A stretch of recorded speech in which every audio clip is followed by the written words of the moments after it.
Thank you, Mayor Gainey, for sitting down with me. I'm the founder of Culture Champion Creative, which is a for good brand dedicated to advocating, inspiring, and uplifting our community.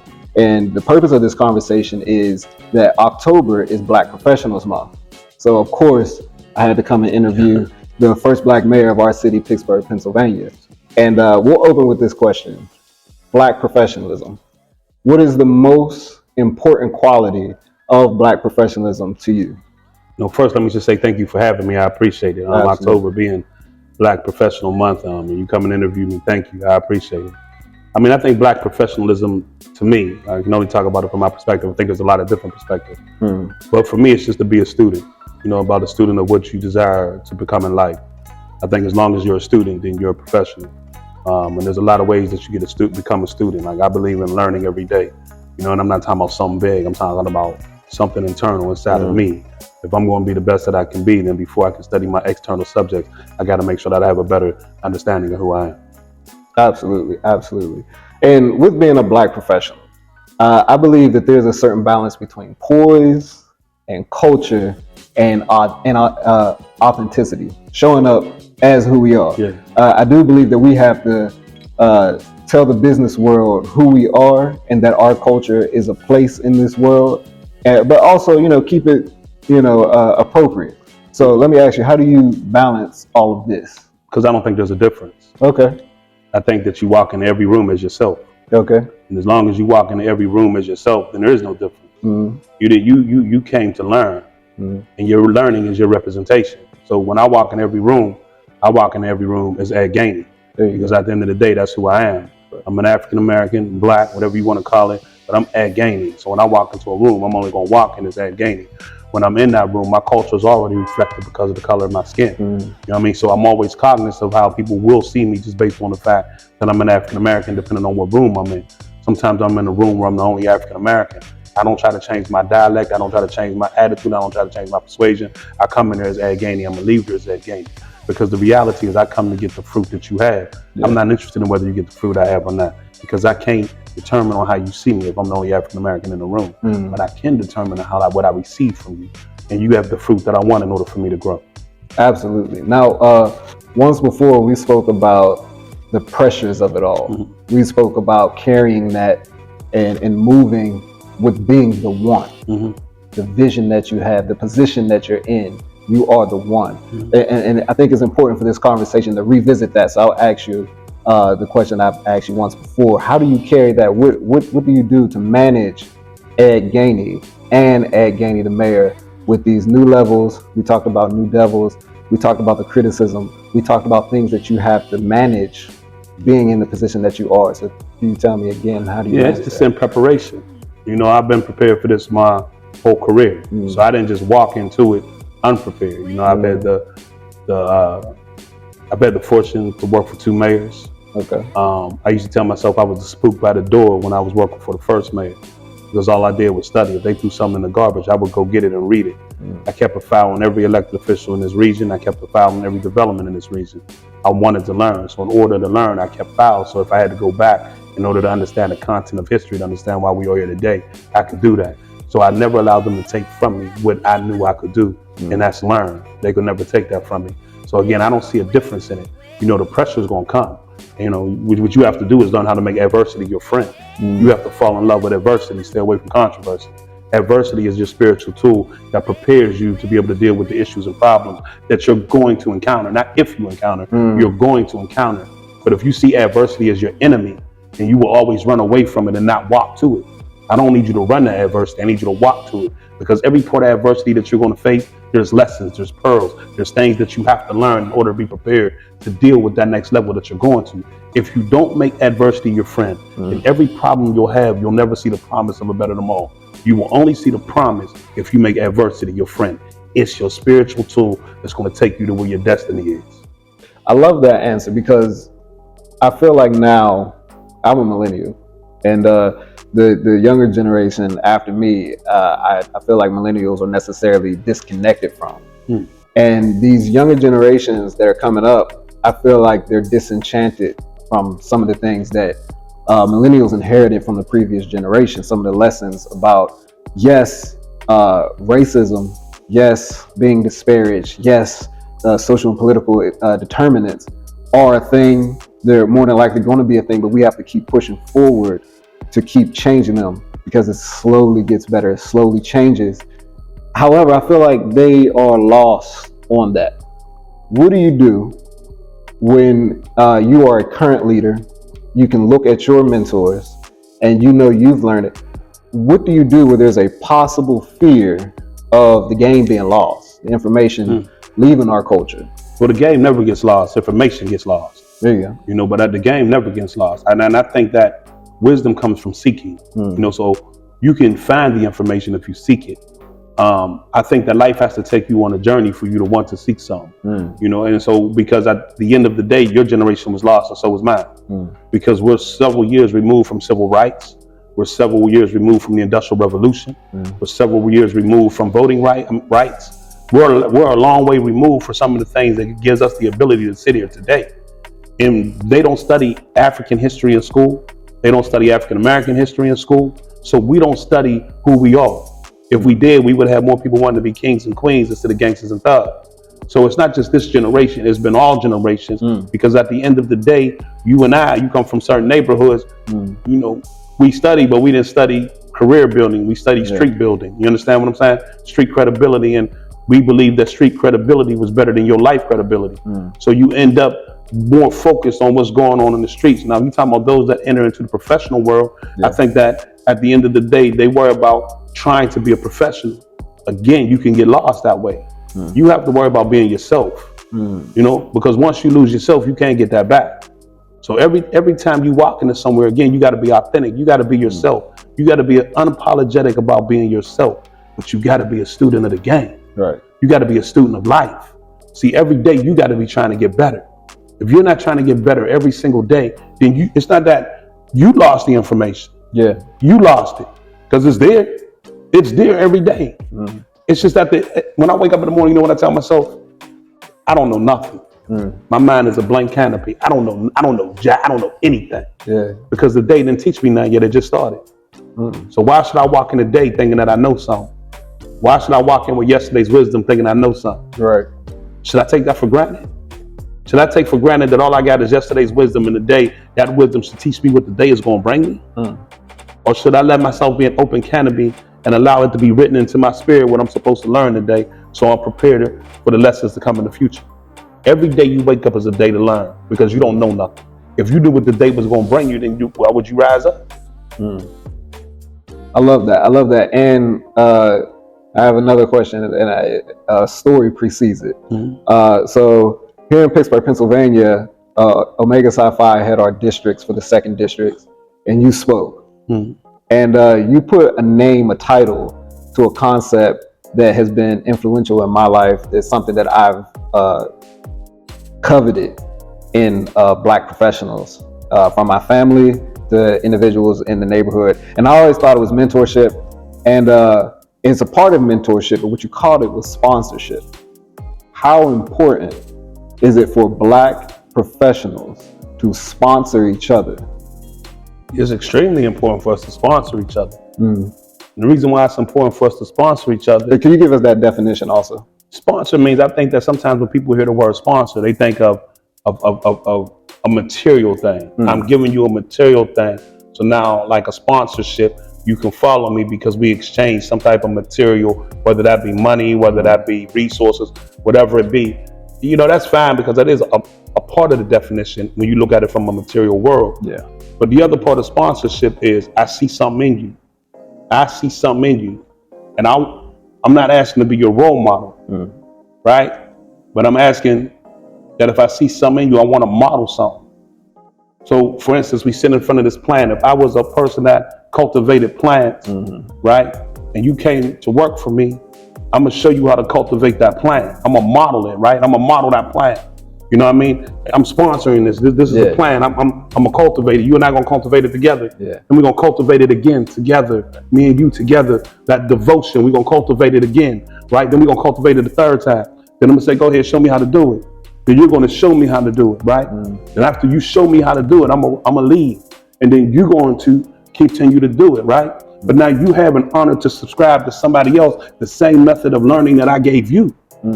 So now we done multiply our sponsorship or subscription, whatever you choose to call it. Right.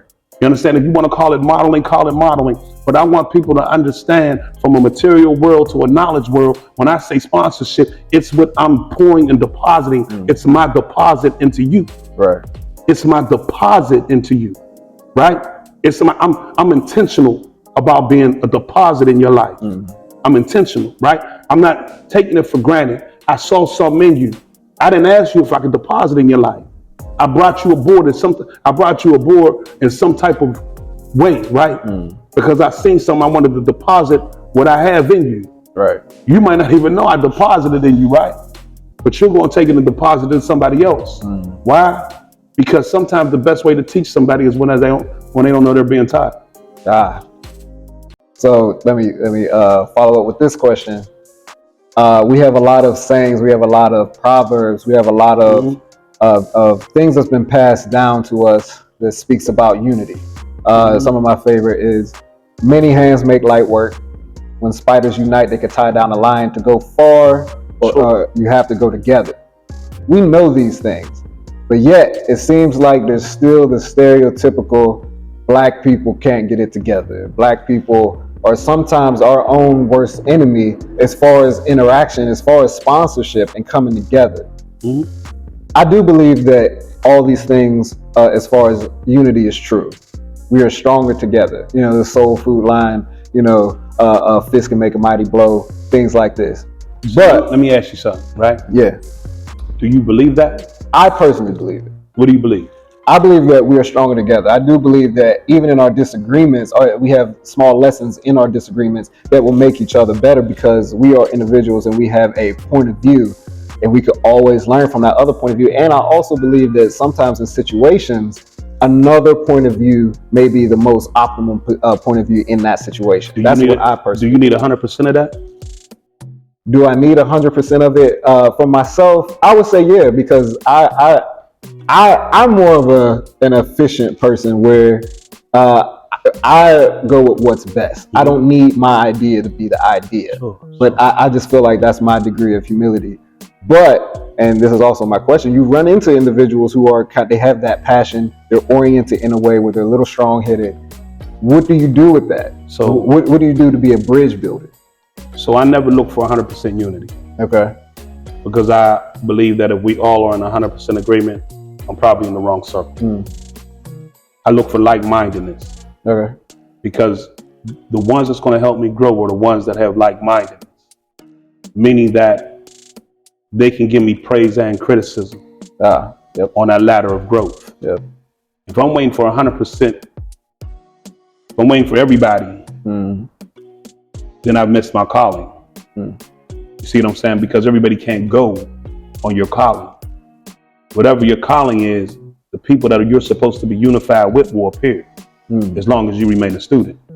Because you'll be able to see the teacher when he comes or when she comes. But if I'm waiting on everybody, it's never been done in the history of no race. And so me understanding that it's never been done in the history of no race, I have to look for those that are like-minded so that my teachers can teach me, because I've prepared myself to learn. And so if I'm in a circle of people that are teaching me, like-mindedness does not mean that we think exactly alike. Like-mindedness means that you can teach me and I can teach you. We can take as you were saying, we can take our thoughts of not whose wisdom is greater, but how our universal wisdom helps to build pyramids. Everybody didn't build the pyramid. There you go. It was the ones that were like-minded. And even in that, there was internal conflict. There was internal struggle. There was internal disagreement. But there was like-mindedness that we want this pyramid to be built. And so regardless of what adversity is going to come our way, our adversity is our teacher. Right. But because we have a like-mindedness to build this pyramid, we're not all going to see it the same. But we all know one step is brick by brick. There you go. Right? So if it's brick by brick, and I got the like-minded people, not because we think all alike, not because there's not going to be controversy, not because there's not going to be conflict, but we won't quit. Because we want this pyramid to be built. And we're learning from one another. So I don't take it personal. I take it as growth. If I'm waiting around for everybody to be on one page, then I'll miss my calling. And I'm not trying to do that because I've seen what that keeps people on the porch waiting on it to happen. I'm not waiting on nothing. I got to make it happen. Okay. And those with like-mindedness will be in my journey. And they might be there for a minute, they might be there for a season, or they might be there eternally. But give me those that have the like-mindedness, not because our thoughts are just alike, but because we have that vision of meeting that goal. So let me ask you this: with moving forward with all of the growing pains, is what I hear. Where is the cap in one individual, one leader? Where is the cap in their reach? There is no cap. The only cap you got is the cap you put on yourself. You see what I mean? Like, there is no cap. But we do cap ourselves. We do. We cap ourselves because of fear. Not wanting to go down that road. So we make excuses for ourselves, including me. I make excuses because I don't want to deal with it. And so I don't want to tell myself I'm scared, right? I just choose not to want to deal with it. So instead of going the straight and narrow, I take the broader road, right? Because if I take the broader road, you know what I'm saying, I got multiple things that I can select to do other than dealing with is going to grow me, right? I'd rather take this road here because I got a whole bunch of different options. But all these options are not the opportunity. Because the opportunity is to go where I'm scared to go so I can turn fear to faith and learn the lesson I need to learn in order to continue to develop. But I don't want to do that. So I cap myself. Right. I cap myself because I don't want to deal with the pain of that. You said it right, growth pain. Right. I don't want to deal with that growth pain. So I will abort it instead of birthing it. You understand what I'm saying? And so now I'm going down this broad road and I'm going in everything that is easy for me, that I like. But the only thing down there is my ability to fall into more temptation because I didn't take the road of ambition. So I'm down here doing everything that's easy, everything that I like, everything that I can do that's not going to bring me pain but immediate gratification. But there's no growth in immediate gratification. Ain't no microwave meals in growth. So in order to grow, I got to go through something difficult. And so even though I may be over here playing in all these different fields to make me feel instant gratification, where am I going? Where am I going? Now, as the first Black mayor of Pittsburgh, the Steel City of Champions, I still call us that. Personally, in this growth, in these growing pains, the adversity, the anxiety, where do you find the resolve? Where does Ed Gainey get the resolve to keep going? That is a great question, man. My fear of rejection. You know, I have a serious fear of rejection. Not of public, but of myself. Yeah. You know what I mean? I've been in too many times growing up, single mom. You know what I mean? Coming out of the high-rise buildings in East Led. I've always telling myself what I couldn't do, what I couldn't accomplish. Not understanding the meaning of education and learning. Not being able to, you know, deal with wanting to be a student. All I wanted to do was party, hang out, kick it. You know what I mean? When I left Norfolk State with a 1.8 GPA. Because I really didn't know why I was in school anyway. So I rejected myself for a long time. Right. You understand what I'm saying? Like, 21 made me an adult, not a man. I didn't become a man until I was 29. You understand what I'm saying? So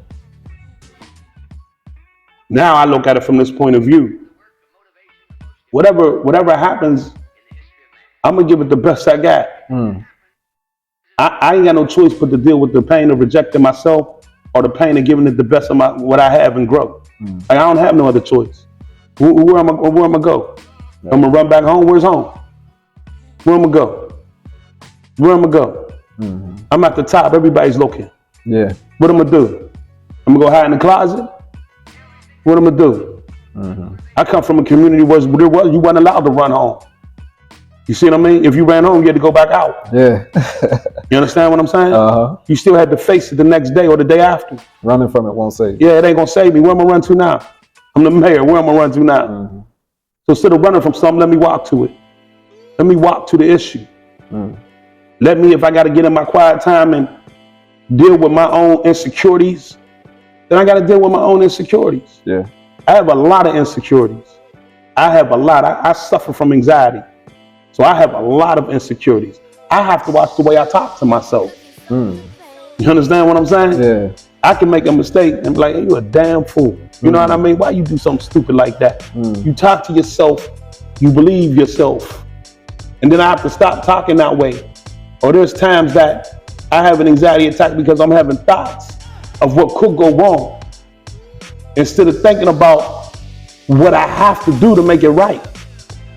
I learned a long time ago, don't question why, question how. You understand what I'm saying? Why will have you focused on why you have to go through it. How will make you focus on what you do to accomplish it. And so the problems are gonna come. I ain't gonna never stop having problems. Matter of fact, I don't wanna stop having problems. Problems bring process. Process brings a promise. I want every promise that is mine. Mayor Gainey, October is Black Professionals Month. Again, I appreciate you sitting down with me and Culture Champion Creative. I appreciate it. So thank you. My mind. Thank you. My mind.